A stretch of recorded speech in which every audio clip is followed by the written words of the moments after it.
Hola amigos, bienvenidos a Formol, el programa que ya ustedes bien conocen, donde intentaremos unir arte, filosofía, historia, medicina, salud, economía, sociedad, todo esto bajo la lupa de estos tres amables caballeros. Te los presento a mi derecha, el doctor Vicente Gallardo. ¿Cómo estás? Muy bien, muchas gracias. Amistades, ¿cómo están? ¿Cómo se encuentran? Y a mi izquierda, el querido arqueólogo Nicolás Fuentes. Hola, Nico. Hola a todos.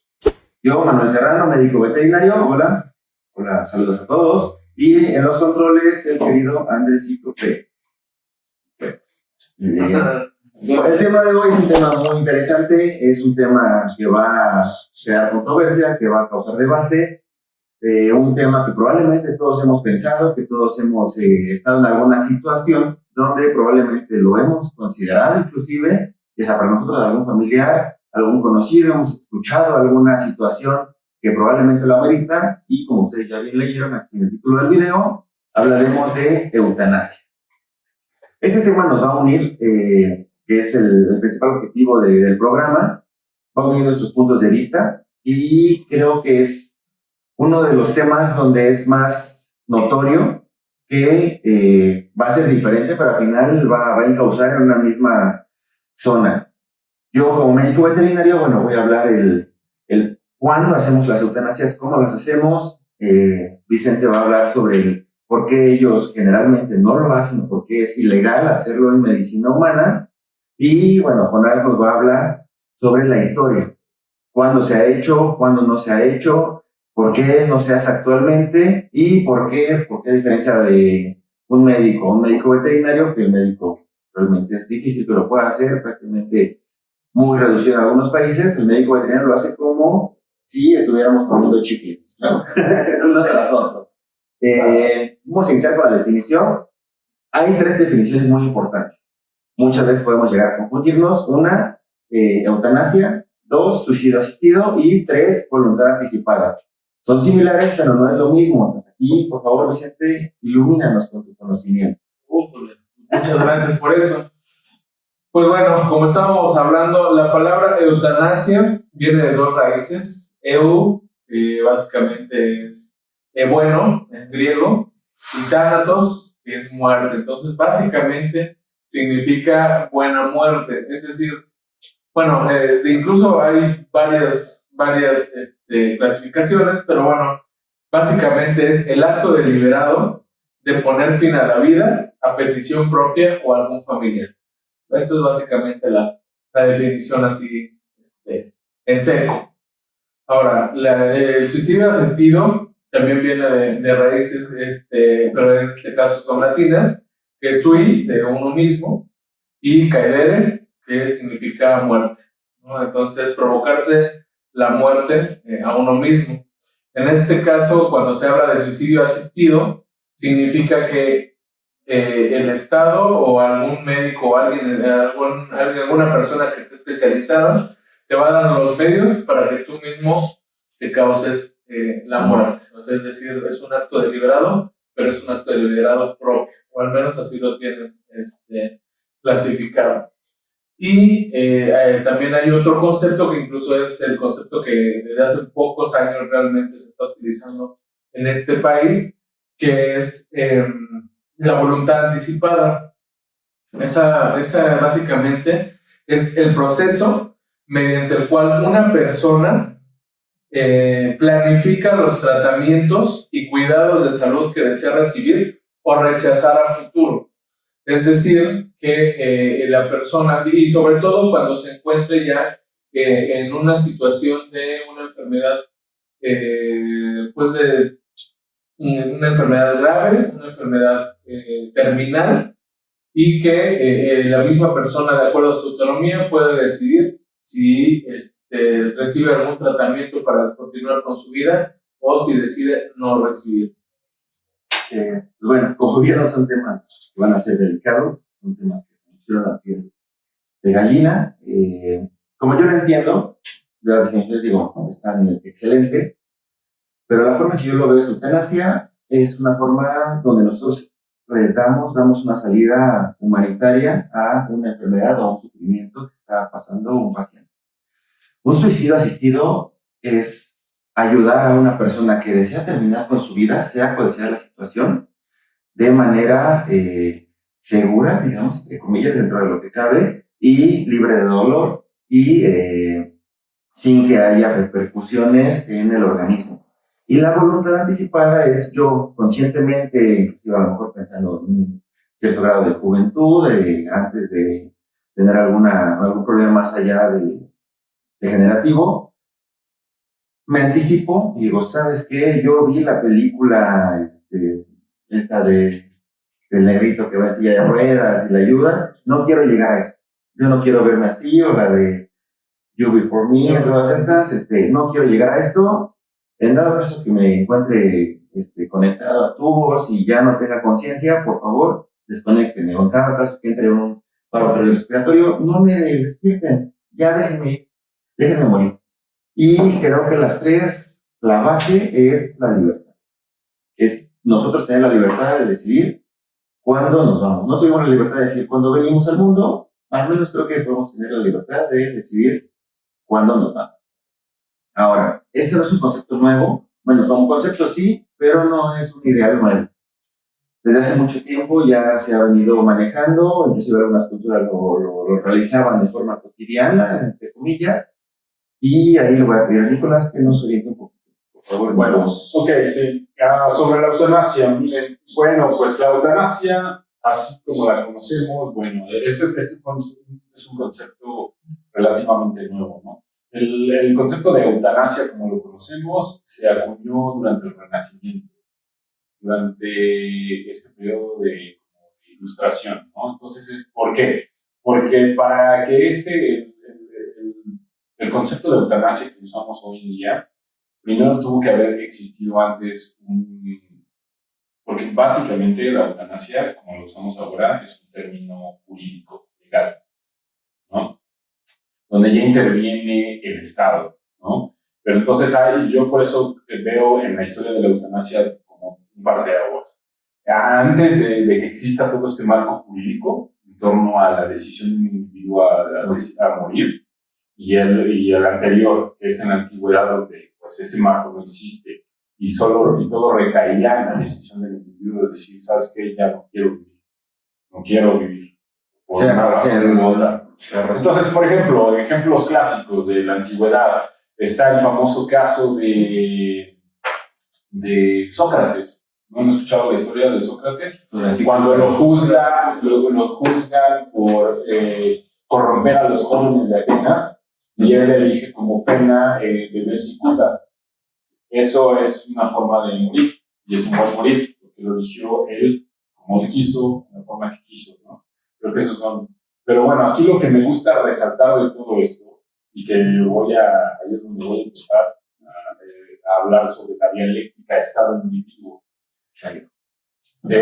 Algo que sí creo que también deberíamos de tomar en cuenta es este fenómeno. Yo a veces veo que en la eutanasia es un tema más político que ético. ¿Por qué? Porque lo que yo veo, todos los debates que ahora se tienen sobre la eutanasia son políticos. ¿Por qué? Porque yo veo que hay una constante fijación del Estado por controlar al individuo en todo, hasta cuándo debe morir. Lo vimos en el capítulo 1 de drogas, ¿no? Es lo mismo, la conclusión. Es lo mismo, o sea, yo lo veo, o sea, el Estado requiere, o sea, te está diciendo, no, tú vas a ceder eso a mí. O sea, es como el contrato social, es parte del contrato social. Yo voy a dirigir todos los aspectos de tu vida hasta cuándo mueres. ¿Me entiendes? Porque vamos a ver, a través de la historia, la verdad es que así de que la eutanasia es algo que debe tomarse con pinzas, es algo que se practica abiertamente tras bambalinas, debajo del agua, con toda yo siempre hablo con doctores y hablo de la eutanasia, siempre su arranque es en el juramento hipocrático, ¿no? Yo le llamo el juramento hipócrita. ¿Por qué? Porque bueno, yo les puedo decir, afortunadamente ni me llamo Hipócrates, pero sí soy hipócrita, ¿no? No, o sea, sin ofender a la hipotenusa, dice Los chavos de hoy. Bueno, pero bueno, es que volvemos a lo mismo. Yo aquí me quiero centrar, perdón, en esta dialéctica de individuo-Estado. El Estado ha creado todo un marco legal. O sea, si se dan cuenta, todas las objeciones que hay a la eutanasia son de tipo legal o de tipo moral. Ya sea la ley, o ya sea la religión, o ya sea pues nada más. Son los únicos que se oponen, ¿no? Vamos a ver. Yo no entiendo por qué no un individuo tiene, porque es como que es una de las cosas, es como un derecho humano, quiero pensar. Es esta soberanía sobre sí mismo que uno tiene, ¿no? Si uno está vivo y está consciente y está pleno, yo no veo por qué no pueda decidir cuándo terminar con su vida, si así le parece pertinente. Aquí sería, como decíamos, la libertad, y lo que yo entiendo de lo que me estás diciendo es que las barreras son ficticias, ¿no? O sea, tú tienes la libertad de hacerlo. ¿Cuál es la barrera?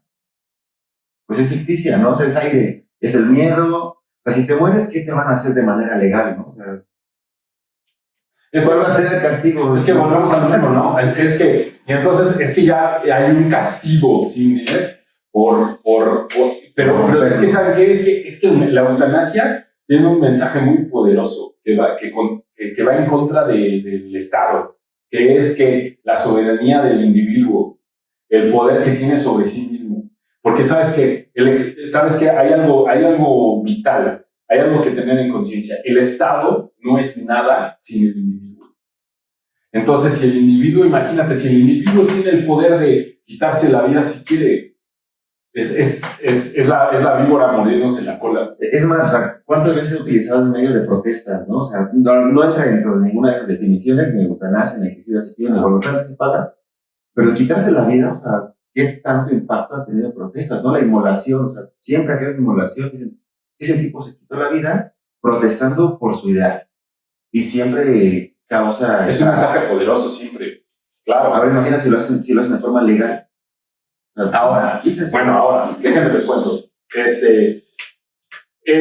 Esto es la eutanasia. Yo siempre he creído que la forma en que se trata este tema habla mucho de la cultura.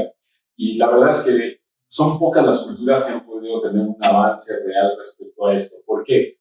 Porque vamos a ser honestos. Nuestra cultura, la cultura occidental, o sea, de corte europeo, judeocristiana, tiene mucha reserva al respecto. ¿Por qué? Porque obviamente todavía, a pesar de ser científicos, a pesar de ser modernos, seguimos arrastrando estos vestigios de moralidad cristiana. Y eso que Jesucristo se suicidó, ¿no? Exacto. Sí, exacto. ¿Ves? O sea, es que si lo puedes interpretar, Jesucristo tuvo soberanía de sí mismo y decidió morir por un ideal, por una idea, ¿no? Oh. El panista dice que no. El panista ya se enojó. Fue por nosotros los pecadores.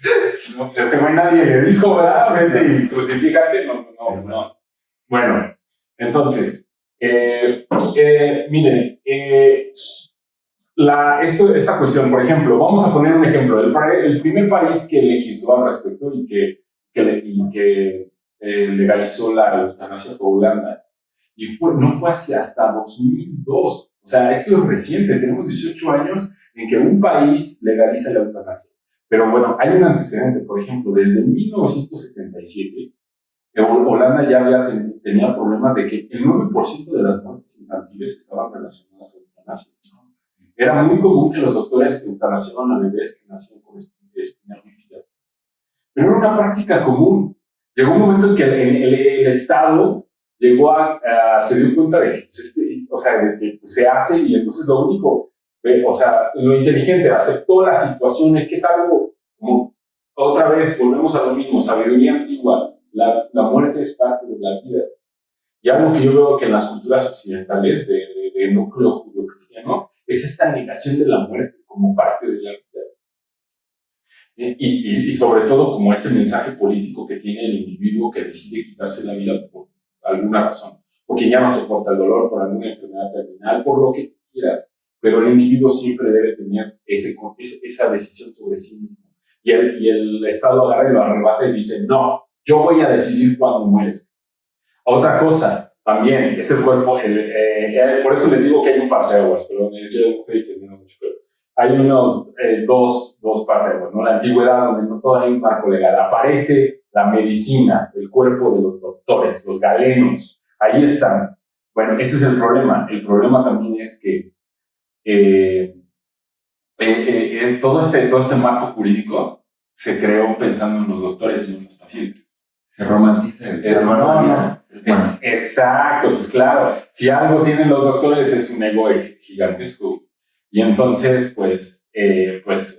no, así que yo lo veo así, ¿no? La medicina agarra y dice, yo vengo a curar, ¿no? A salvar cualquier vidas. cosa que se interponga, entonces debe ser malo, ¿sí me entiendes? Pero pues también hay que aprender que, que no se puede vivir para siempre, no se puede curar todo, no, o sea, Nacimos para morir, ¿no? Exacto. Entonces ahí es donde ya pasa del pedo de la ciencia a la filosofía, ¿no? Donde, pues sí, la ciencia nos da herramientas para vivir más y mejor, pero ¿para qué queremos vivir mejor y más?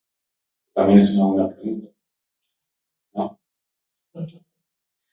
¿Cuál es tu opinión, señor egocentrista? No, pues ya me vino a desahogar. Yo puedo hablar de bioética, sí. Yo puedo hablar de bioética, yo puedo hablar de Bouchard y Chiles, pero finalmente tiene razón. O sea, al final de cuentas es una cuestión de moralidad y hasta cierto punto pragmatismo. Y desafortunadamente llevamos 2000 años siendo pragmáticos en cuanto a las creencias judeocristianas. Entonces, la creencia judeocristiana implica que desde una raíz de fe, nosotros no somos dueños de nuestra propia alma. O sea, no ser dueños de nuestra propia alma, de nuestra propia vida, no tenemos derecho ni a quitarla, ni a quitarnos. Sí, es muy paternalista esa visión. Exactamente. ¿Otra vez tú, Ricardo Anaya?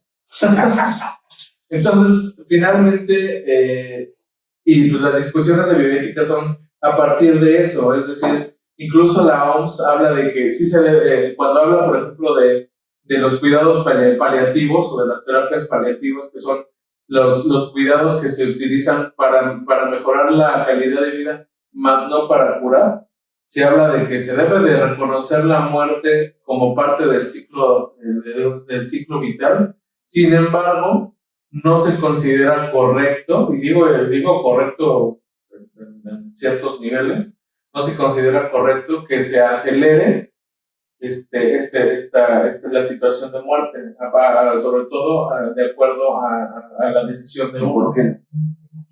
Yo siento que es porque quedan en ridículo los doctores, ¿no? Así como, es que yo he visto que a los doctores les gusta decir, no sé, no puedo curar, no sé qué tienes, ya no puedo curarte. Sí. La verdad es que es real, y digo yo como médico, como tratante, pero también como una persona que ha solicitado los datos, definitivamente sí tienen que ver con una cuestión de estatus, y no solo de estatus, sino de status quo, es decir, de todo lo que rodea a la sociedad como la conocemos en este momento, de este lado del mundo, en esta occidentalización de las ideas que tenemos, sí tiene que ver con eso. Entonces, entran diferentes discusiones, por ejemplo, por ejemplo, hay muchas vertientes, pero hay principios de bioética, donde se habla de, por ejemplo, la beneficencia, que básicamente es hacer el bien. Se habla de la no maleficencia, que es básicamente no hacer el mal, que no es lo mismo. Se habla de la autonomía, que por ejemplo es la cuestión que tú comentas. Aunque también hay otras vertientes de la bioética que hablan de la libertad, particularmente estas personas que hicieron el principialismo de la bioética, habla de la autonomía como una persona que puede decidir sobre su propio cuerpo, siempre y cuando esté informado. Y también está el principio de justicia, que tiene que ver con que tengan la misma probabilidad de recibir tratamientos o no, que todos, ¿no? A ver, un ejemplo. Y es una democratización de los tratamientos. Si yo te pido a ti que termines con mi vida, ¿cuál sería la maleficencia que me digas? Quitártelo. O sea, en fin. Pero si yo te lo estoy pidiendo. Sí, pero yo no tengo por qué hacerlo. Porque si yo considero, y es que también esa es autonomía del tratante, y eso es lo que también dejan de lado. ¿Y la autonomía del dueño de la vida? Mira, ¿Nos vale verga? Exacto. Eso es donde regreso a esta dialéctica, ¿sí me explico? Mira, finalmente, y volvemos a lo mismo, esto sería un tema no de eutanasia, sino de moral. Tú por tener las herramientas tienes como un mayor valor moral que yo que tengo la vida. ¿Sí? ¿Me explico? O sea, yo que sé hacerlo, creo que te voy a hacer mal porque eres un inepto que no sabe nada. Y así, pero quiero morirme. Sea como sea, quiero morirme. No sabe lo que dices, pequeño, vete. Sigue viviendo y feliz. Y fíjate, ese es el claro ejemplo, por ejemplo, es el caso de Holanda. Ante esa ola de eutanasia que había, mejor se sentaron a pensar, bueno, ok, el progreso que realizaron los holandeses fue decir, la eutanasia ahí está, la estamos haciendo. Ahora mejor vamos a sentarnos a pensar cómo hacerlo bien, cómo hacerlo lo mejor posible. ¿Sí me entienden? Entonces, y se sentaron a legislar y entonces concluyeron que había que legalizarlo. Ahora, yo veo que, por ejemplo, el procedimiento en Holanda es, obviamente se sentaron a legislar y dijeron, tiene que haber ciertas condiciones para que esto sea posible. Entonces tú, como enfermo, en este caso, enfermo terminal o enfermo crónico, de alguna forma tú te agarras y dices, ¿sabes qué? Ya no quiero vivir. Hay un consejo regulador en Holanda que revisa tu caso, si cumples con todas las especificaciones que se dan, el Estado te otorga el permiso de morir. Entonces quiere decir que si este pendejo dice me quiero morir, primero se estudia y no por sus pendejadas se va a quitar la vida. Es que bueno, esto es como lo más civilizado. ¿Pero qué pendejadas? No, pero ¿sabe qué? Es lo más como, yo he visto que es como lo más, es como la media entre el total control del Estado y también la total libertad del individuo. Es así como un punto medio donde dice tu solicitud. No, o sea, donde está bien, pero ¿por qué? Ahí les va. Ahí es donde la historia nos da una lección. Todo este marco legal o toda esta resistencia a la eutanasia surgió debido a la Segunda Guerra Mundial. ¿Por qué? Porque ahí fue donde el término de eutanasia se usó de una manera torcida y incorrecta. Y esto fue con los nazis. Por ejemplo, una de las primeras acciones del gobierno nazi, vamos a hablar de 1937 a 1939, que estalló la guerra, Hitler inició un programa de eutanasia en Alemania, que implicó eutanasia. No, espérate, deja eso. No. Primero, antes de matar judíos, mató a su propio pueblo. Empezó a matar gente con discapacidad mental, discapacidades físicas, gente ancianos, todo eso. Él atacó las casas de ancianos, los hospitales psiquiátricos, gente incapacitada, los mató en cámaras de gas. Con esto y diciendo que era una eutanasia, era una buena muerte. ¿Sí me entienden? Entonces también, ahí es donde también entramos en el lado contrario. Exacto, le dicen eutanasia eugenésica. Exacto. Y entonces, es cuando dices, yo también entiendo por qué se tiene que tomar con pinzas y con mucha precaución este tema, porque está bien, porque ahí estaba ocurriendo un genocidio, pero disfrazado de eutanasia. Entonces, por eso yo creo que los holandeses, como que tuvieron con más claridad el asunto, y dijeron, bueno, no podemos negarla, pero tampoco podemos prohibirla. Entonces tenemos que sentarnos a pensar sobre esto. Y yo creo que es lo que hace falta en muchas naciones, ¿no? Ahora, otro tema que yo veo también es muy importante es esta cuestión del acceso a la atención médica. Porque te aseguro que la eutanasia es más necesaria en países pobres que en países ricos. Eso también está ligado, también es una cuestión sociológica, ¿no? Porque en Estados Unidos quedas discapacitado por alguna razón y el Estado te cuida, te da lo necesario para que tú puedas vivir. Aquí en México, güey, te quedas tullido, te quedas idiota, ¿Qué haces, güey? ¿Te pones a vender chicles en el crucero, güey? Controla. No, es que es en serio. O sea, también hay que considerar eso, güey. O sea, también O grabas podcast, ¿no? o grabas podcast. Sí, no, en serio. Sí. Hablando de México, o sea, ¿cuál es nuestra situación? Tenemos la voluntad anticipada, que eso es bueno, es como un primer paso. Sin embargo, bueno, ya lo platicábamos alguna vez, Vicente. Dimos el primer paso, pero también nos sirve como escudo para no dar el siguiente. Tocas el tema de eutanasia, ya tengo la voluntad anticipada. ¿Qué dice la gente? Ah, pues sí, eutanasia, cuando no es lo mismo. Ya vimos cuál es la diferencia. Entonces nos lo venden como que ya tenemos voluntad anticipada, ya somos país primermundista, ya somos país que estamos en lo último en cuanto a materia moral de muerte. Es un caso curioso, mira, yo te puedo hablar de 2 casos que viví así muy de cerca en instituciones del gobierno que no pretendo nombrar, pero de salud, donde 2 familiares míos estuvieron envueltos en esta cuestión. Yo digo que es como muy de doble moral, donde la vida, o sea, muy cuidado, o sea, las instituciones y el Estado son muy cuidadosos, ¿no? La eutanasia no. Y por ahí se cuela la iglesia, ¿no? Dando sus juicios morales.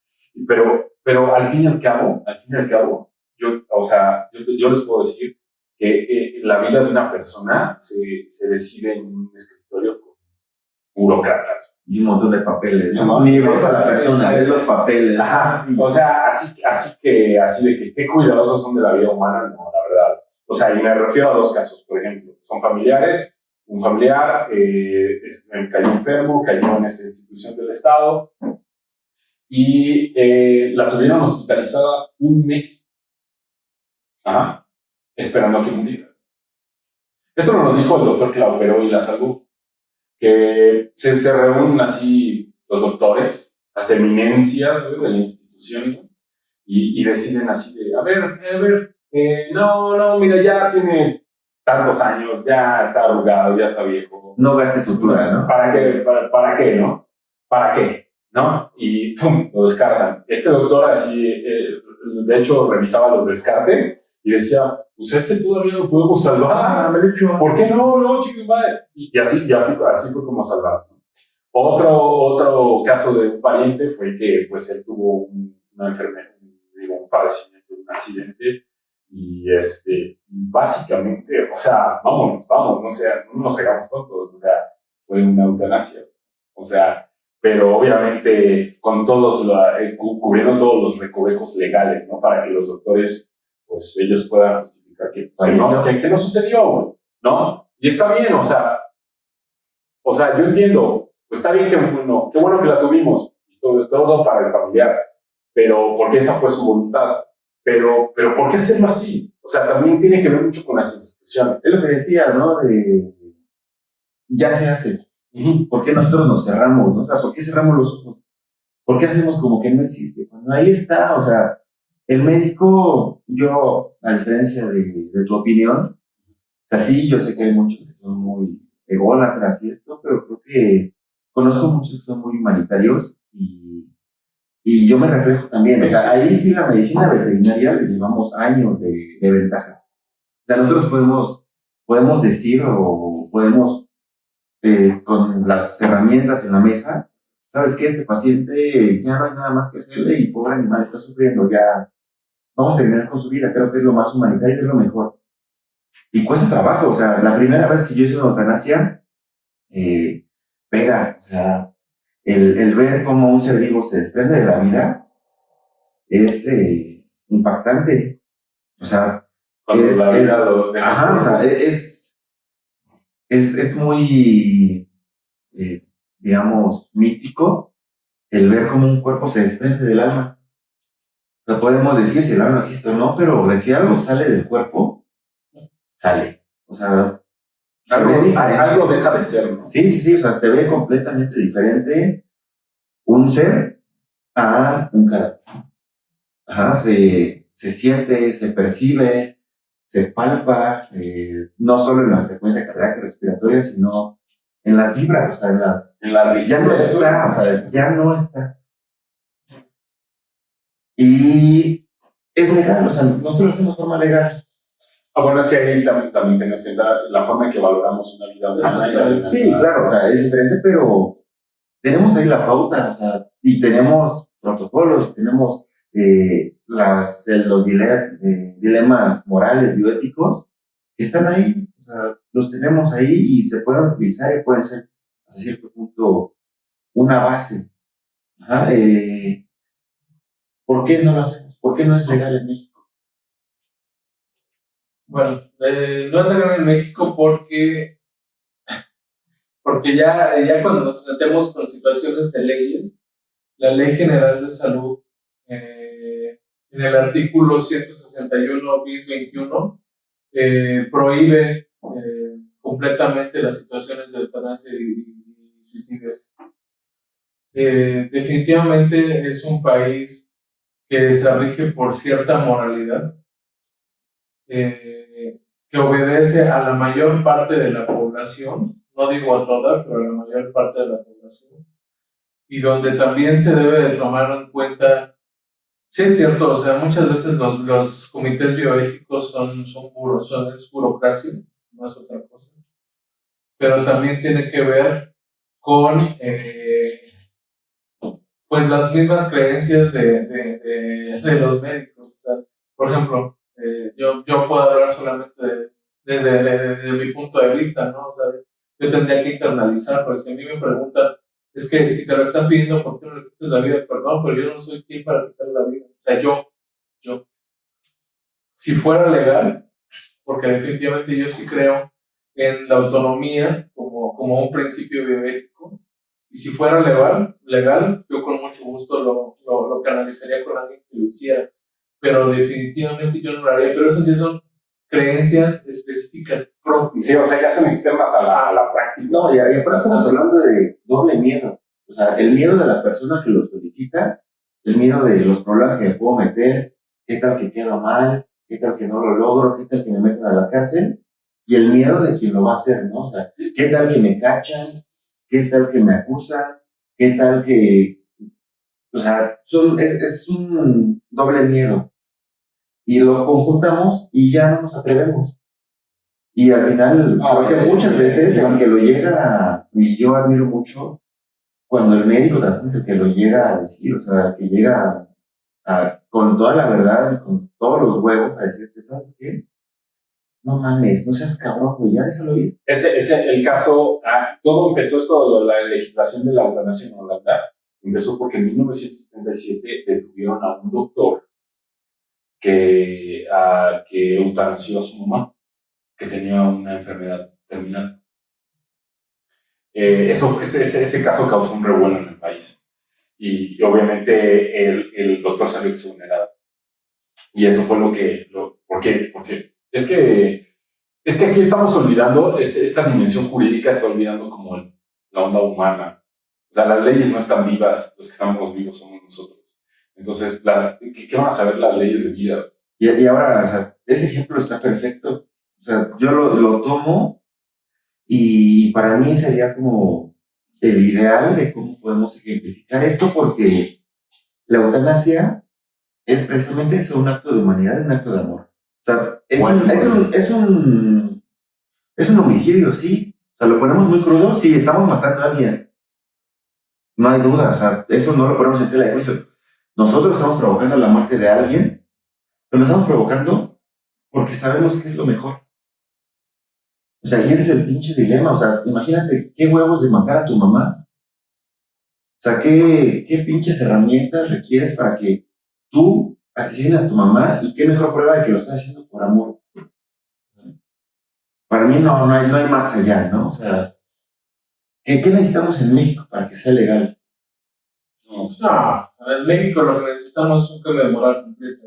Y mira, y es hipócrita. Una revolución cultural. En México idolatramos la muerte, ¿eh? O sea, decimos que estamos muy acostumbrados a la muerte, que celebramos la pero muerte. eso también es una falacia. O sea, si yo me pongo a hacer algún tipo de broma, es para liberar el conflicto que tengo. Entonces, finalmente es una falacia.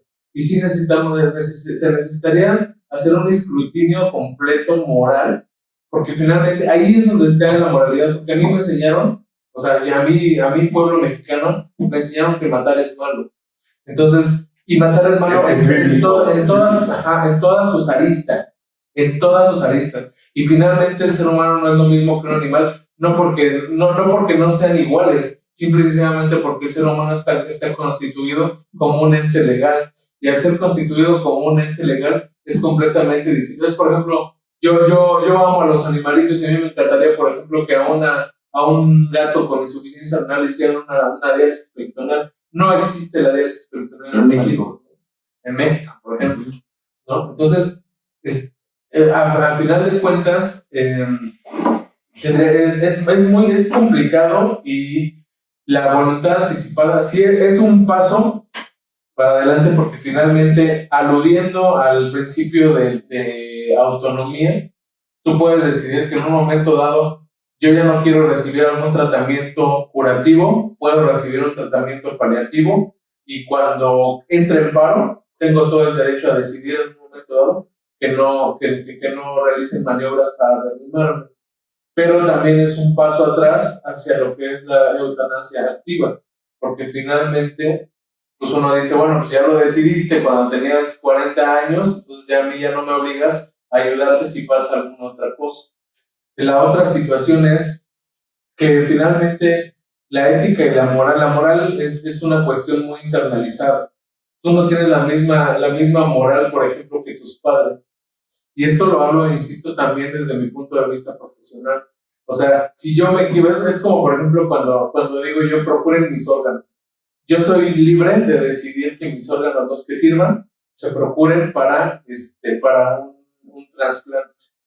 Pero si en un momento dado yo pierdo mi nivel de autonomía y esa era mi decisión, pero no tengo un papel que me respalda, y mis padres no consideran eso pertinente, se anula completamente mi derecho a la autonomía. Entonces, son cosas que hay que pensarse y legislar. Exactamente. Claro. Entonces, sí es cierto que sí tiene que ver con la cuestión de Estado, pero también se tiene que hacer un escrutinio moral intenso, porque finalmente los holandeses piensan completamente distintos que los mexicanos, aunque la mayor parte de los holandeses se diga que son evangélicos.